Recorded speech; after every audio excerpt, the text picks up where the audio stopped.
जैसे खुखरी की बात सुनते हैं तो लोगों की रूह कांप जाती है आज के टाइम भी कि 233 मतलब सेना के जाबाजों को घेरना। मतलब जब भी हमने सुना है तो हमने यही देखा है कि यार आर्मी कोऑर्डिनेट सर्च करती है, आर्मी घेरती है, लेकिन कोई फौज को ही घेर ले तो बहुत मतलब एक सोचने का विषय बन जाता है सर। तो ऐसा क्या था ऑपरेशन खुखरी के अंदर कि वहाँ के विद्रोहियों ने 233 आर्मी वालों को घेरा सर? देखो, जैसे आपने बोला शांति सेना में शांति के लिए जाते हैं, उसमें मिशन जो होता है 2 चैप्टर्स में होता है, चैप्टर 6, चैप्टर 7। जो हम सिरालियोन में गए थे चैप्टर 6 में गए थे। 6 का मतलब होता है कि वहाँ पे पहले से ही शांति है और आपने उस शांति को कायम रखना है।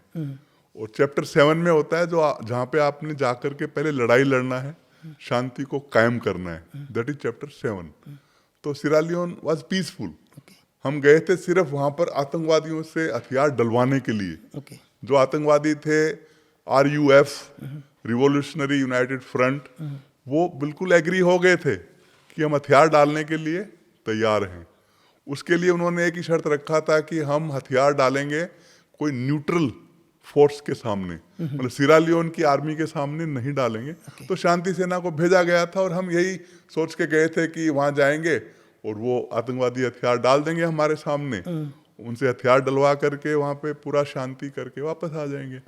पर जैसे वहाँ पर गए, डिप्लॉयमेंट किया, उसके कुछ महीनों के बाद सिविल वार फिर शुरू हो गया। सिविल वार शुरू हो गया क्योंकि एक इलाका है मकबुराका मैकेनी, सिरालियोन में ही है, जहाँ पर कि ये लड़ाई शुरू हो जाता है RUF के बीच में और UN के मेरे ख्याल से घाना के कुछ ट्रुप्स थे। वो लड़ाई शुरू होने में RUF के काफ़ी कैजुअलिटीज हो जाते हैं। उसके बाद उन्होंने जितने भी शांति सैनिक थे सिरालियोन में, जैसे हम कैलेहोन में थे, कैलेहोन उनका हेडक्वार्टर था और ये एक जंगल का इलाका था। तो ये सूचना अनफॉर्चुनेटली हमारे को नहीं मिलता है। कौन सा?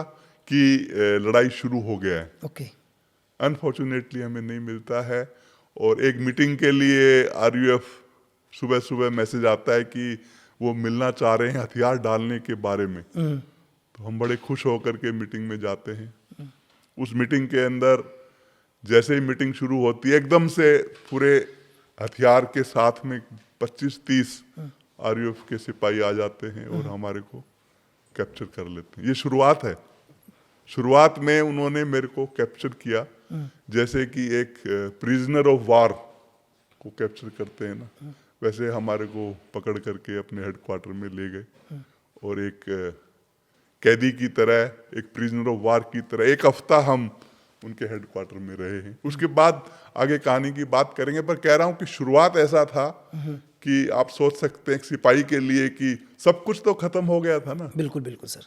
जब मैं हमेशा बोलता हूँ कि फेलियर से इंसान को सीखना चाहिए, तो ऑपरेशन खुखरी की शुरुआत इतना बड़ा फेलियर था कि एक सिपाही सोच नहीं सकता है। आपकी रूह कांप उठेगी ये सोच करके कि जो हमारे हिंदुस्तान के सिपाही थे, उनका कमांडर, उसको पकड़ करके वो ले गए हैं, एक कैदी की तरह बना लिया है। तो उस ऑफिसर के ऊपर या उस सिपाही के ऊपर क्या बीतेगी, उनके मोरल में कितना फर्क मेरे लिए तो सब कुछ खत्म था ना। बिल्कुल। तो इसलिए ये जिंदगी में याद रखें कि फेलियर से सीखना है।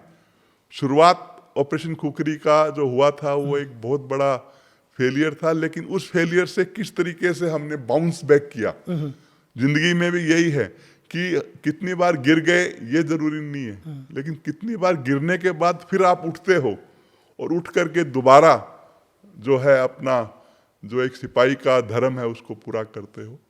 ये सब हुआ और काफी कुछ हुआ जो कि हम बात करेंगे इस पॉडकास्ट में।